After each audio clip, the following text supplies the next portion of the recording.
اور میں بات یہاں سے شروع کروں گا مفتی اکرم صاحب کہ خاص طور سے میں یہ کہوں گا، یہ جتنے مسلمان جہاں تک میری نگاہ جا رہی، آپ لوگ یہاں پر آئے ہیں، حاضر ہیں، میں آپ تمام سے کہوں گا کہ بڑے گرو کے ساتھ، بڑے فخر کے ساتھ، بڑے اعزاز کے ساتھ، بڑی شان کے ساتھ ہم یہ کہہ سکتے ہیں کہ اس ملک کی آزادی میں ہم لوگوں نے اور ہمارے اسلاف نے، ہمارے علماء کرام نے، ہمارے بزرگوں نے، ہمارے پروجوں نے جو قربانیاں پیش کی ہے اور جتنا خون اس ملک کی آزادی کے لیے بہایا ہے، ہم گرو اور فخر کے ساتھ کہہ سکتے ہیں کہ دوسری قوموں نے اتنا پسینہ بھی نہیں بہایا ہے۔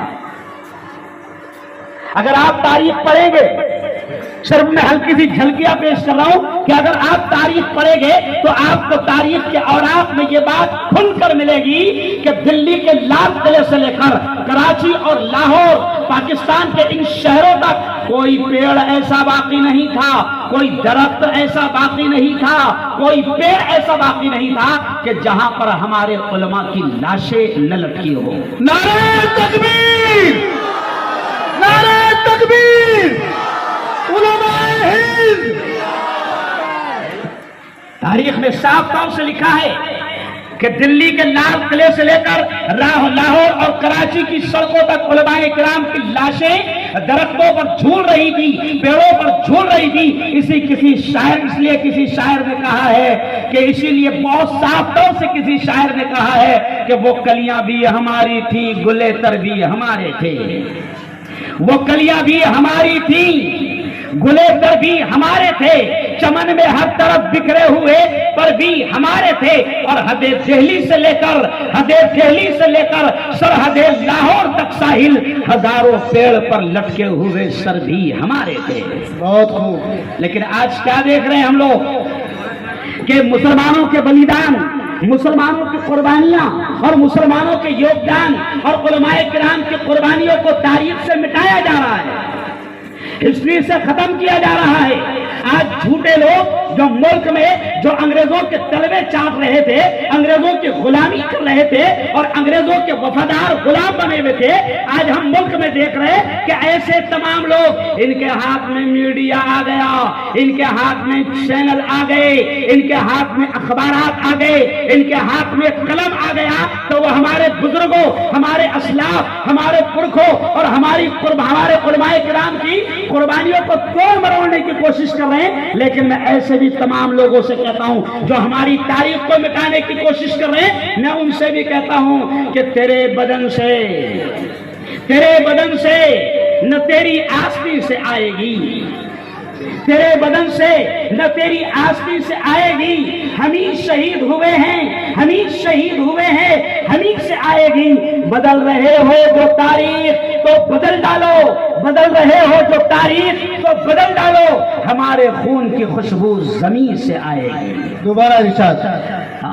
جو لوگ تاریخ مٹا رہے ہیں، جو انگریزوں کے دلال یا جو ملک میں فتنہ پرور ہے، فرقہ پرست ہے، سمپردائک لوگ ہیں، جو ملک میں ہندو مسلمانوں میں نفرتیں پیدا کر رہے ہیں اور مسلمانوں کی قربانیوں کو مٹانے کی کوشش کر رہے ہیں، میں کھل کر ان سے یہ کہتا ہوں کہ تیرے بدن سے نہ تیری آستین سے آئے گی، ہم ہی شہید ہوئے ہیں، ہم ہی سے آئے گی، اور بدل رہے ہو جو تاریخ تو بدل ڈالو، ہمارے خون کی خوشبو زمین سے آئے گی۔ نعرہ تکبیر، مولانا ہارون ندوی۔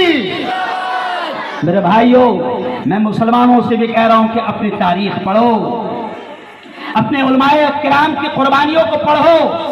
آج ہم لوگ دیکھتے ہیں، حاجی ابراہیم صاحب، ہم لوگ دیکھتے ہیں کہ بس 3-4 نام ہمارے سامنے آتے ہیں۔ کیوں بھائی؟ جبکہ ابھی بچوں نے تقریر میں کیا کہا کہ 3-4 نام ہم سنتے ہیں، اور آپ کو جامعہ اہل صفہ اور جامعہ ام حبیبہ کی بیٹیوں نے اور یہاں کے بیٹوں نے آپ کو تقریر میں یہ بتایا کہ صرف 1857 کی بغاوت جب ہوئی تھی اور انگریزوں کے خلاف علماء نے جب بغاوت کا اعلان کیا تھا اور فتویٰ دے کر جہاد کا اعلان کیا تھا تو بھارت کی سچی تاریخ میں یہ لکھا ہے. میں سچی تاریخ اس لیے کہہ رہا ہوں کہ سچی تاریخ کو چھپایا جا رہا ہے, اوریجنل ہسٹری کو چھپایا جا رہا ہے, لیکن 1857 کی تاریخ میں لکھا ہے کہ 51,000. او مسلمانوں, اپنے آبا اپنے باپ دادا کی قربانیوں کو سمجھو کہ 1857 میں 51,000 علماء کرام کو پھانسی کے پھندوں پر چڑھایا گیا تھا. یہ جو لوگ آج ملک کے اپنے آپ کو وفادار کہہ رہے ہیں اور ملک کے حکمران بنے ہیں, ان کی ہسٹری آپ پڑھو گے تو آپ کو پتا چلے گا کہ یہ تو اس وقت بھی انگریزوں کی دلالی کر رہے تھے, یہ تو اس وقت بھی انگریزوں کی وفاداری کر رہے تھے. علماء کرام کے نام سے آپ دیکھو کہ شیر میسور کا یہاں پر تذکرہ کیا گیا, ٹیپو سلطان کا تذکرہ کیا گیا. میں میسور میں اس گاؤں میں گیا ہوں, میں کرناٹک میں اس جگہ پر گیا ہوں کہ جہاں پر شیر میسور حضرت ٹیپو سلطان کی لاش شہید ہو کر پڑی ہوئی تھی. ارے میرے ٹیپو کا یہ رعب تھا, میرے ٹیپو کا یہ دبدبہ تھا, میرے شیر کا یہ رعب تھا کہ شہید ہونے کے بعد انگریز بہادر حضرت ٹیپو سلطان کی لاش کے پاس آئے تو بھی ڈر لگتا تھا کہ کہیں اٹھ نہ جائے. سمجھ رہے آپ؟ اور یاد رکھو جب میرا شیر شہید ہوا تو بدن اور لاش کیسے پڑی تھی کہ اس وقت بھی ہاتھ میں تلوار تھی, آنکھیں کھلی تھی. انگریز بہادر گھبرا رہا تھا کہ اٹھ نہ جائے, اور جب پورا یقین ہو گیا, یہ جملہ سننا, کہ جب پورا یقین ہو گیا کہ شیر میسور ٹیپو سلطان شہید ہو گئے ہیں, تب جا کر انگریز بہادر نے کہا تھا کہ آج سے بھارت ہمارا ہوا ہے. لیکن آج آپ دیکھو کہ ملک میں یہ چڈی دھاروں کی اولادیں, سمجھ رہے آپ, آج ان کو ٹیپو سلطان کا نام بھی پسند نہیں آ رہا. آج یہ کرناٹک میں یہ میرے شیر میسور پوری دنیا جانتی ہے کہ جب تک کہ میرے شیر ٹیپو سلطان شہید نہیں ہوئے تھے تب تک کہ انگریز یہ کہہ نہیں پاتا تھا کہ آج سے انڈیا ہمارا ہوا, آج سے بھارت ہوا ہمارا ہوا.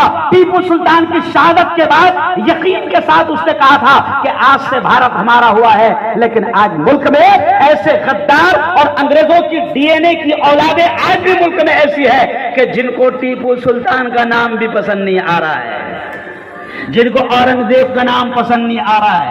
کیوں؟ آج یہ ٹی وی پر بیٹھنے والی اینکر آئیں, سمجھ گیا, سمجھ گیا, سب سمجھ گئے. یہ گودی میڈیا, آج ان کو شاہ عبدالعزیز کا فتویٰ نظر نہیں آ رہا, آج ان کو شاہ عبدالحق محدث دہلوی کا فتویٰ نظر نہیں آ رہا. آج یہ فتوے, یہ لفظ فتویٰ کو بدنام کرتے ہیں. تو میں نے 2 دن پہلے یہ جملہ کہا کہ فتویٰ وہ فتویٰ ہے کہ جس نے اس ملک کو آزاد کروایا. جب ہمارے علماء کرام نے, حضرت شیخ عبدالعزیز دہلوی نے جب یہ فتویٰ دے دیا کہ مسلمانوں اب انگریزوں سے لڑنا تم پر فرض ہو گیا, تم پر فرض ہو گیا, انگریزوں کو مارنا تم پر فرض ہو گیا, تو تاریخ یہ کہتی ہے کہ اس کے بعد سے ہی انگریز سمجھ گیا تھا کہ بھیا مسلمانوں کو تو ان کے ملاؤں نے کہہ دیا کہ انگریزوں کو مارنا ثواب ہے, تو یہ تو بہت ٹھوکیں گے. تو تاریخ کہتی ہے کہ جب انگریزوں نے دیکھا کہ علماء کرام نے کہہ دیا کہ انگریزوں کو مارنا, انگریزوں سے جہاد کرنا, انگریزوں سے لڑنا, انگریزوں کو بھگانا تم پر فرض ہو گیا, تو انگریزوں کے پیروں تلے سے زمین کھسک گئی تھی.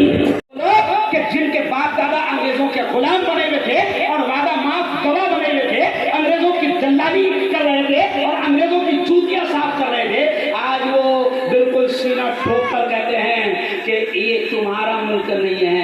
تو ہم کہتے ہیں کہ جب پڑا وقت گلستان پہ تو خون ہم نے دیا, جب پڑا وقت گلستان پہ تو خون ہم نے دیا, اور اب باہر آئی تو کیسے ہے تیرا کام نہیں, تو ہم کہتے ہیں تیرا بھی کام نہیں. یہ کسی کے باپ کا ہندوستان نہیں ہے.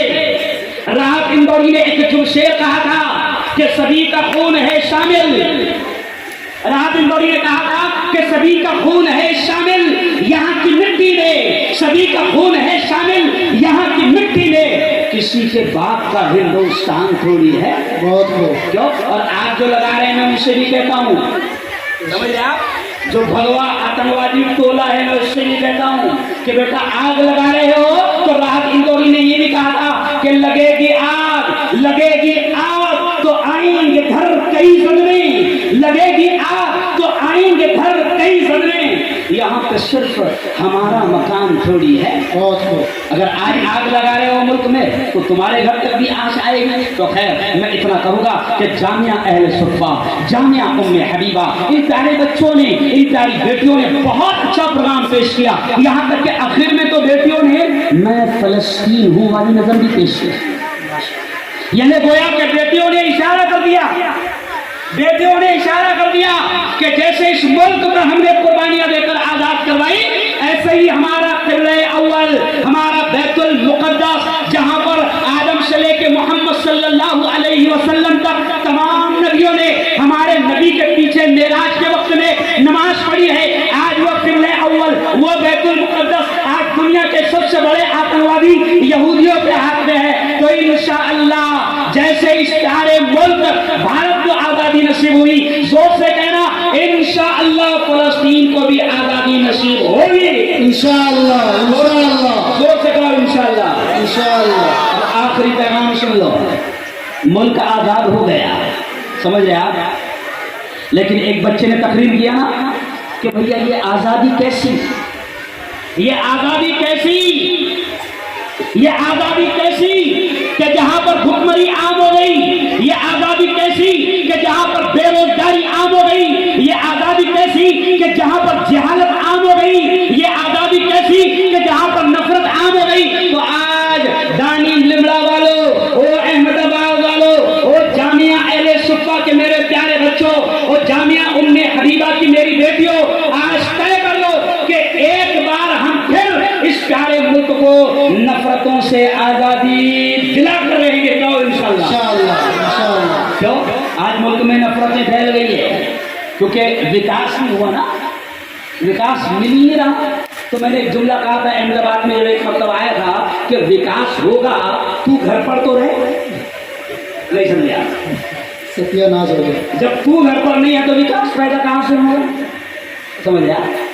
तो आज तय कर लो इंशाअल्लाह कि मुल्क को जोर से इंशाअल्लाह कहना, मुल्क को नफरतों से आजादी दिलाकर रहेंगे इंशाअल्लाह। मुल्क में हिंदू मुस्लिम एकता को बढ़ाएंगे, हिंदू मुस्लिम प्यार को बढ़ाएंगे, तालीम को आम करेंगे, जहालत को खत्म करेंगे। आज क्या हुआ मौलाना, कोरोना के नाम पर स्कूलें बंद, मदरसे अरे बोलो बंद। अच्छा एक बात बताओ मुफ्ती अकरम साहब, जी, फरमाइए। मुफ्ती महाज साहब कि कोरोना लॉकडाउन जब एक साल के बाद खुल गया, थोड़ा एक साल के बाद खुला, तो देखो एक साल के बाद जब कोरोना लॉकडाउन खुला तो मंदिर नहीं खुले, मस्जिद नहीं खुली, स्कूलें नहीं खुली, तो भाई कॉलेज नहीं खुला, मदरसे नहीं खुले, हुकूमत ने सबसे पहले शराब खाने खोले।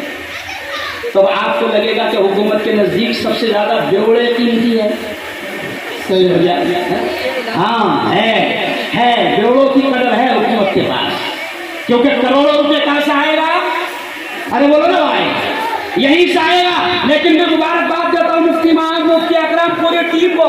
मुफ्ती अकरम साहब सबसे ज्यादा मुबारकबाद के लायक तो आपकी घरवाली है, क्योंकि अगर वो काम ना करने दे तो आप कुछ ही नहीं कर सकते हैं।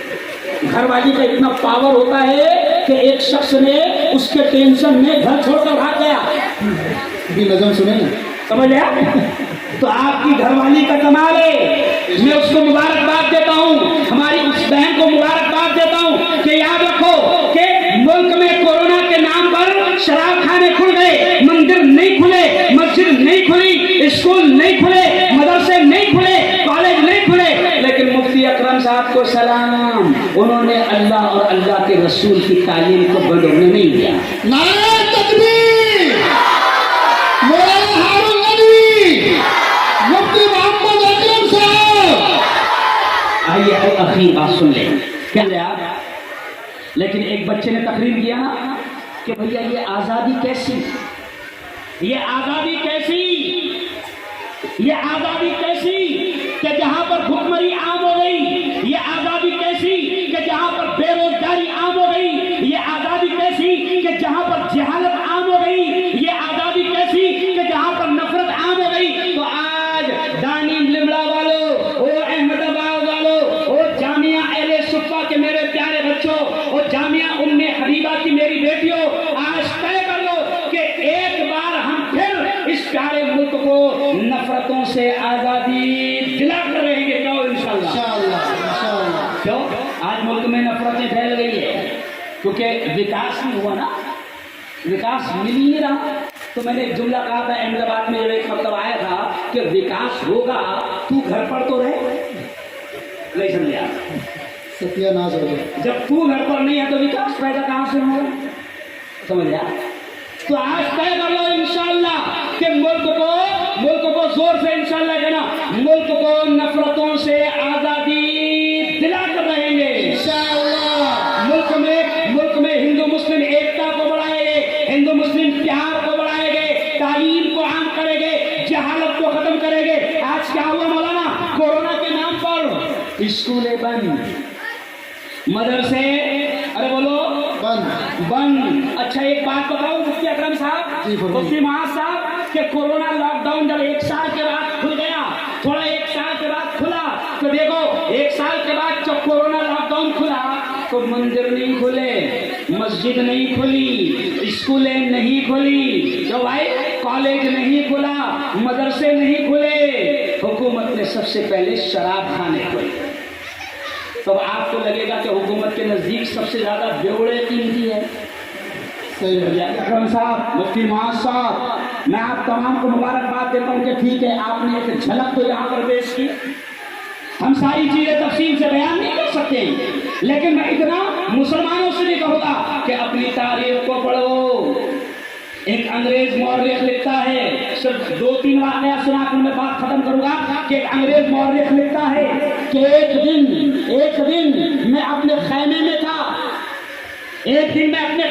था, तो मुझे पीछे से कुछ जलने की बू आने लगी, मुझे इंसानों के जलने की बू आने लगी। वो अंग्रेज कहता है मैंने बाहर आकर देखा तो 40 उलमाए किराम को अंग्रेज फौज ने लाया और उनसे ये कहा, आग जल रही थी, अंगारे दहक रहे थे, उन 40 उलमाए किराम से अंग्रेज बहादुरों ने और अंग्रेज फौजियों ने कहा कि तुम सिर्फ इतना कह दो कि हम अंग्रेजों के खिलाफ नहीं हैं, 1857 की बगावत से हमारा कोई ताल्लुक नहीं है, तुम सिर्फ इतना कह दो, तुम्हें छोड़ दिया जाएगा, तुम्हें पकड़ दिया जाएगा। लेकिन वो अंग्रेज राइटर कहता है, वो मौलिक कहता है कि 40 में से एक भी आलिम ऐसा नहीं था जिसने ये माना हो, और 40 के 40 उलमाए किराम को फिर जालिमों ने, अंग्रेजों ने 40 के 40 उलमाए किराम को नंगा किया, कपड़े उतारे और एक एक करके दहकती अंगारों में डाल दिया। लेकिन वो अंग्रेज कहता है कि कोई भी आलिम ये बोलने को तैयार नहीं कि हम अंग्रेजों के साथ में।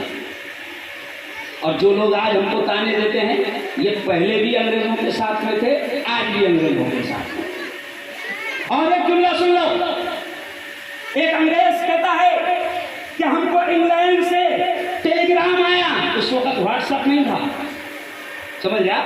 वो एक अंग्रेज कहता है कि हमको इंग्लैंड से टेलीग्राम आया, यानी अब्बा का फोन आया, और उस अंग्रेज ने कहा कि हमें इंग्लैंड से हमारे बाप ने कहा कि 1857 अंग्रेजों से बगावत उलमाए किराम ने की है, अब उलमाए किराम को खत्म करो। तो वो कहता है हम तो पहचान नहीं सकते थे कि कौन काशी है, कौन नदवी है, कौन देवबंदी है, कौन इमाम है, कौन आलिम है। तो वो कहता है कि हम निकल जाते थे, और जब भी दाढ़ी वाला कोई दिखता, टोपी वाला कोई दिखता, तो हमारी गोलियां उसके सीने को छल्ली कर देती और हमारी तलवारें उसकी गर्दन को अलग कर देती।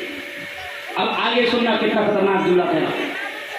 तो अंग्रेज कहता है कि हमें मालूम हो गया कि हमारी मुखालिफत ये दाढ़ी वाले कर रहे हैं, हमारा विरोध ये उलमा कर रहे हैं, हमारी मुखालिफत ये टोपी वाली करने वाले कर रहे हैं। तो अंग्रेज कहता है कि जहां भी दाढ़ी वाला दिखता, जहां भी टोपी वाला दिखता, तो हमारी गोलियां उसके सीने को छलनी कर देती, और हमारे हाथ में अगर तलवारें होती तो उनकी गर्दन उतार लेती। तो अंग्रेजों को डर किससे था? दाढ़ी वालों से। समझ लो आगे क्या समझा रहा हूँ। अंग्रेजों को डर किससे था? टोपी वालों से। और आज भी जो अंग्रेजों की नाजायज औलाद है वो भी दाढ़ी और टोपी देखकर मार रही है। नहीं समझा? ज्यादा होशियार हो गए भाई, आप समझ जाओ। समझ गए। कि आज भी आप देखो कि जहां दाढ़ी वाला दिखा, जहां टोपी वाला दिखा, तो उसकी मॉब लिंचिंग हो जाती है। अभी 3 दिन पहले मैंने कानपुर की खबर लगाया कि एक 45 साल के रिक्शा ड्राइवर को दाढ़ी देखकर मारा गया। आपने पूरे मुल्क में वाकयात देखा होगा कि जहां दाढ़ी नजर आई, जहां टोपी नजर आई, तो फिर कुत्तों का झुंड आता है और उस पर हमला कर देता है, मॉब लिंचिंग कर देता है। तो मैं अब ये कह रहा हूँ आजादी के बयान में कि जैसे अंग्रेजों को दाढ़ी और टोपी वालों से नफरत थी, तो आज भी ऐसे कुछ लोग हैं जिनको दाढ़ी टोपी देख के नफरत आती है। तो मैं तो मीडिया से कहता हूँ कि इन तमाम लोगों का DNA टेस्ट करवाओ, अंग्रेजों की औलाद निकली है। समझ रहे हैं? मैं थोड़ा हौसले से बात क्यों कर रहा हूँ? क्योंकि डर मुसलमानों में मालूम कौन सा डर रह गया। ईमान की बातें तो ऐसी करते जिंदगी अल्लाह के हाथ, माल अल्लाह के हाथ, नफा अल्लाह के हाथ, नुकसान अल्लाह के हाथ। लेकिन प्रैक्टिकल में डर आ गया, खौफ आ गया। आओ मैं आखिरी बात करते हुए आपको